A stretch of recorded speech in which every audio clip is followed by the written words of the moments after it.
40% de faillites de constructeurs de maisons individuelles en plus en France en 2023 par rapport à 2022. Mais comment est-ce qu'on en est arrivé à une catastrophe pareille? On suppose qu'en France, on a à peu près 1200 constructeurs de maisons individuelles et 650, a priori, sont en grande difficulté.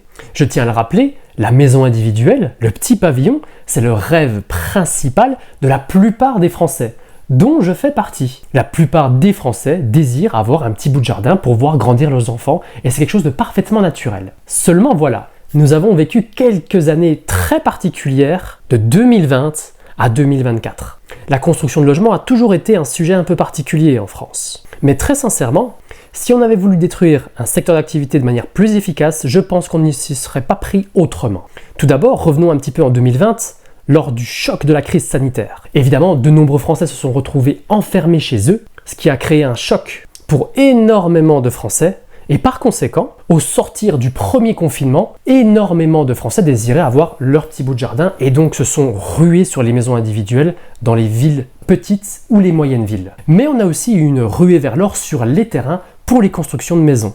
Tout le monde, au même moment, a désiré avoir son petit bout de jardin et toutes les personnes qui hésitaient à construire se sont jetées dans la brèche. Et donc, évidemment, en 2020, comme on a eu 2 confinements, le nombre de constructions et le nombre de permis avaient baissé. Mais on avait eu un rebond absolument phénoménal en 2021, à tel point qu'on avait réussi à construire pas loin de 140 000 maisons individuelles juste pour l'année 2021. En réalité, c'était plus un rattrapage de 2020 que autre chose. Évidemment, tout le monde faisant la même chose au même moment, les prix augmentent. D'ailleurs, pour ceux qui s'en souviennent, il y avait eu une telle demande, que ce soit aux États-Unis, au Canada ou dans les autres pays occidentaux, voire même en Chine, et également en France, qu'il y avait des pénuries de matériaux pour ceux qui s'en souviennent. Et le début de la hausse des prix fulgurante avait commencé à ce moment-là. On ne trouvait plus de poutres pour faire de la charpente. Je m'en souviens très bien, on avait un gros chantier dans une commune juste à côté, et on avait eu des gros soucis pour trouver du bois. Alors que le bois, à l'époque, le prix n'avait pas bougé depuis 40 ans. Et là, alors que les prix augmentaient régulièrement sur les matériaux de manière très régulière, eh bien là, on avait plusieurs postes qui avaient pris 20%, 30%, 40%, et même sur certains composants très particuliers, les prix avaient doublé pour les matériaux, parce que tout simplement, tout le monde faisait tout en même temps.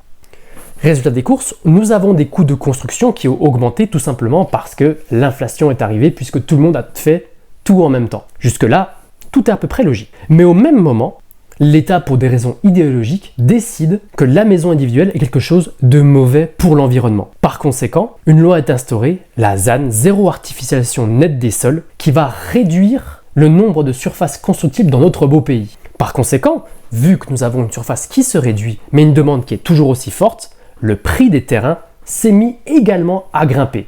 On a toujours eu une pénurie de terrain un petit peu partout en France sur les zones tendues, mais là, on en tient vraiment une couche. Et ces terrains ont ensuite été quand même pas mal réservés pour la construction de logements collectifs plutôt que pour les maisons individuelles. Donc pour les propriétaires, pour les acquéreurs qui veulent faire construire, nous avons déjà subi une augmentation des tarifs liés à l'inflation du fait que tout le monde voulait faire la même chose en même temps, mais en plus de ça, le prix des terrains a aussi fortement augmenté sur beaucoup de secteurs. Et pareil, ça je peux aussi vous en dire quelque chose, moi qui habite proche de la frontière suisse, je vous assure que sur bien des secteurs, c'est compliqué d'aller chercher du mètre carré en dessous de 200 €.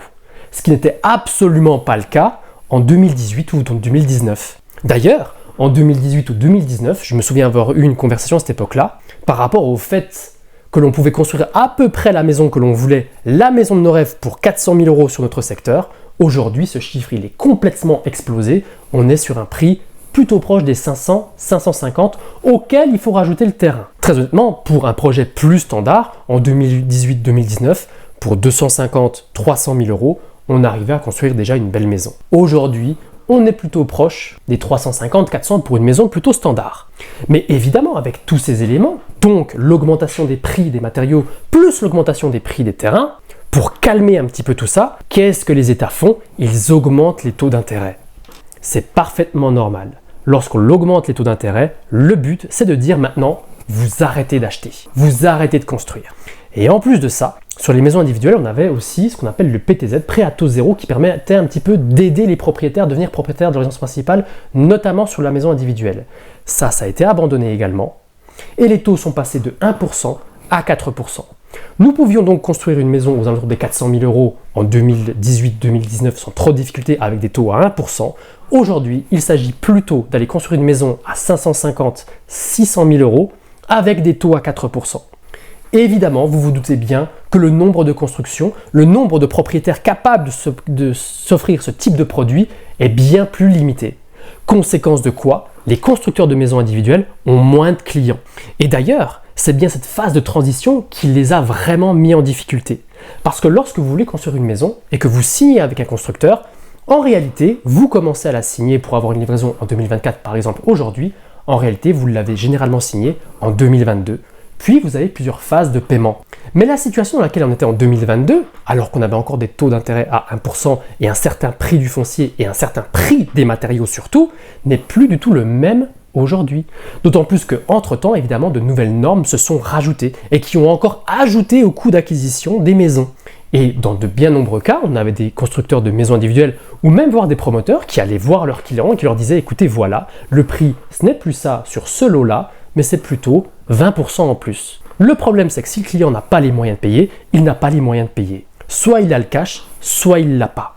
Et avec toutes ces pénuries et avec toutes ces difficultés, évidemment que beaucoup de personnes ont eu peur, et au vu du coût de tout ça, on a aussi à nouveau des personnes qui ont commencé à dire « je remets mon projet à plus tard en termes de construction parce que le marché me semble risqué ». Résultat des courses, les constructeurs de maisons individuelles qui, généralement, ont besoin de faire rentrer de nouveaux chantiers pour financer entre guillemets la fin des derniers, oui, dans certains cas ça ressemble un peu à une opération pyramidale, c'est pas le cas pour tous mais parfois c'est le cas, se retrouvent en difficulté et commencent à mettre la clé sous la porte parce que tout simplement il n'y a plus de nouveaux chantiers et donc il n'y a plus de nouvelles livraisons de maisons. Sans compter qu'on a aussi eu des artisans du bâtiment qui ont eu énormément de difficultés, surtout les artisans qui sont quand même pas mal chargés et qui travaillaient beaucoup avec soit des promoteurs, soit des constructeurs de maisons individuelles qui ont également fait faillite. Et donc lorsqu'un artisan en sous-traitance sur une maison individuelle fait faillite, il faut en retrouver un autre. Et cet autre va donc reproduire un devis qui ne va pas forcément reprendre celui de l'ancien. Et par conséquent, on a également une augmentation des coûts à ce moment-là. Donc si on fait un peu le bilan, pour les maisons individuelles, nous avons le foncier qui a fortement augmenté, le coût des matériaux qui a fortement augmenté, le coût de l'argent qui a fortement augmenté, la disponibilité de la main-d'œuvre pour effectuer les travaux qui a diminué, des livraisons qui ont fortement augmenté. Bref, on avait un joli petit melting pot pour faire une jolie petite explosion et c'est exactement ce qui se passe en ce moment. Honnêtement, on ne peut pas reprocher à notre État de ne pas avoir tenu ses objectifs. Ils l'ont dit, ils ne veulent plus de maisons individuelles, ils veulent que tout le monde soit parqué dans des logements collectifs. Très bien, qu'il en soit ainsi. Eh bien, à ce compte-là, enfin une promesse qui a été tenue, parce que oui, la maison individuelle est bel et bien en crise et honnêtement, nous n'en sommes que au début. Parce que pour qu'il y ait déjà des faillites maintenant, ça veut dire que les premières difficultés et les premiers mouvements et les premiers signaux d'alarme en réalité datent plutôt de la mi-2022. Les mises en chantier ont continué à baisser en 2023. Et lorsque l'on signe une maison, en général, il faut à peu près 1 an pour qu'elle soit livrée. 1 an, c'est la moyenne quand tout va bien. Aujourd'hui, on est plutôt sur 15, 16, voire 18 mois. Alors évidemment, le désir des Français, ça reste quand même toujours d'avoir cette maison individuelle. Ça reste quand même d'avoir son petit bout de jardin pour voir grandir ses enfants dans l'herbe. Donc on peut supposer que les maisons individuelles seront de plus en plus rares et on peut aussi supposer que cette classe d'actifs, entre guillemets, sera particulièrement résiliente et que les belles maisons individuelles arriveront à conserver leur prix tout simplement parce qu'elles seront plus rares. En revanche, si vous voulez faire construire, je vous invite sincèrement à la plus grande des prudences. Avant de signer avec un constructeur, je vous invite vraiment à regarder la santé financière globale de l'entreprise. Essayez d'aller contacter les artisans en sous-traitance avec laquelle travaille cette boîte pour voir un petit peu comment ça se passe. Étudiez bien votre projet, calculez bien les coûts et aussi et surtout essayez de conserver une petite enveloppe de cash disponible un petit peu à côté au cas où les choses dérapent. Parce que je vous assure que se retrouver avec une maison inachevée, vous partez pour un cauchemar qui va vous durer au moins 3 ou 4 ans si ce n'est pas plus. Soyez donc extrêmement prudent si vous voulez faire construire. Vous allez me dire, oui, mais si je fais construire, normalement il y a des assurances qui vont pouvoir me rembourser, je ne serai quand même pas laissé à la rue. Oui, il y a des assurances, mais honnêtement, ça va être un véritable chemin de croix pour vous faire rembourser. Il va y avoir des frais juridiques auxquels vous ne vous attendiez pas qui vont venir complexifier votre opération. Il va falloir faire constater l'abandon de chantier par un huissier. Il va falloir prendre un avocat. Il va falloir jouer avec les assurances. Bref, c'est un véritable chemin de croix et je ne vous le souhaite absolument pas. Soyez extrêmement prudents avec les constructeurs de maisons individuelles aujourd'hui. Parce que même les plus grands groupes aujourd'hui sont en difficulté. Et je le dis et je le répète, mais dans le domaine de la construction, que ce soit sur les promoteurs ou que ce soit sur les maisons individuelles, nous sommes en train d'entrer dans la crise. J'espère que cette vidéo ne vous a pas fait trop peur. J'espère que j'ai pu au moins vous inciter à la prudence sur vos constructions et sur vos projets immobiliers. Il ne s'agirait pas de vous mettre en difficulté pour rien. Je vous souhaite bon courage à vous tous et je vous dis à très vite pour de nouvelles vidéos.